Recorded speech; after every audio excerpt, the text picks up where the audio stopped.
আসসালামু আলাইকুম ভিউয়ার্স, সবাই কেমন আছেন? আশা করি সবাই ভালো আছেন।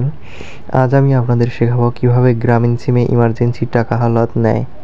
ভিউয়ার্স, আপনারা অনেক সময়ই অনেক গুরুত্বপূর্ণ জায়গায় যান বা অনেক গুরুত্বপূর্ণ কাউকে ফোন দেওয়ার থাকে, যখন আপনাদের ফোনে পর্যাপ্ত টাকা থাকে না। তো ভিউয়ার্স, আপনারা এই সময় আপনাদের ফোনে যদি গ্রামীণ সিম থাকে তাহলেই আপনি গ্রামীণ সিমে ইমার্জেন্সি টাকা লোন নেবেন এবং সেটি দিয়ে আপনার কথা বলতে পারবেন। ভিউয়ার্স, এর জন্যই আমরা আমাদের গ্রামীণ সিমে শুধু একটি কোড ডায়াল করে দেব, যেটির মাধ্যমে আমরা আমাদের গ্রামীণ সিমে ইমার্জেন্সি লোন পেয়ে যাব।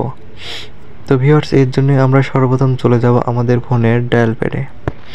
ভিউয়ার্স, ডায়াল প্যাডে যাওয়ার পরে ডায়াল অপশনে চলে যাবেন এবং এইখানে আমাদের গ্রামীণ সিমের টাকা হাওলাত নেওয়ার কোডটি দিয়ে দেব। কোডটি দেওয়ার আগে আপনাদের ছোট্ট একটি কথা বলে নেই, আমি প্রতিনিয়তই আমার চ্যানেলে নতুন নতুন টেক ভিডিও দিয়ে থাকি। যারা টেক ভিডিও দেখতে পছন্দ করেন তারা অবশ্যই একটি লাইক, সাবস্ক্রাইব ও পাশে থাকা বেল আইকনটি বাজিয়ে দিবেন, যাতে আমার প্রতিটি নতুন টেক ভিডিও আপনি সঙ্গে সঙ্গে পেয়ে যান এবং নতুন কিছু শিখতে পারেন। আর এ পর্যন্ত যারা সাবস্ক্রাইব করেছেন তাদেরকে অসংখ্য ধন্যবাদ। ভিউয়ার্স, চলুন আমরা গ্রামীণ সিমে টাকা হাওলাত নেওয়ার কোডটি দিয়ে দিই।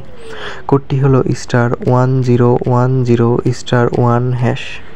ভিউয়ার্স, *1010*1# লিখে আপনি ডায়াল করে দিবেন আপনার গ্রামীণ সিম অপশনটিতে। ভিউয়ার্স, এটাতে ট্যাপ করার সাথে সাথেই আপনাকে আপনার ইমার্জেন্সি টাকা লোন দিয়ে দিবে। ভিউয়ার্স, এই সহজ পদ্ধতি ব্যবহার করে আপনি আপনার গ্রামীণ সিমে যে কোনো সময়ই সর্বোচ্চ একবার টাকা লোন নিতে পারবেন এবং সেই টাকা আপনি যদি আবার পুনরায় শোধ করে দেন, তারপর আপনি আবার সেটি লোন নিতে পারবেন। ভিউয়ার্স, এই ছিল আজকের ভিডিওটি থেকে যদি একটু হলেও উপকৃত হয়ে থাকেন এবং ভিডিওটি যদি ভালো লেগে থাকে তাহলে অবশ্যই সাবস্ক্রাইব করবেন। দেখা হচ্ছে পরবর্তী নতুন কোনো টেক ভিডিও নিয়ে। সবাই ভালো থাকবেন, সুস্থ থাকবেন।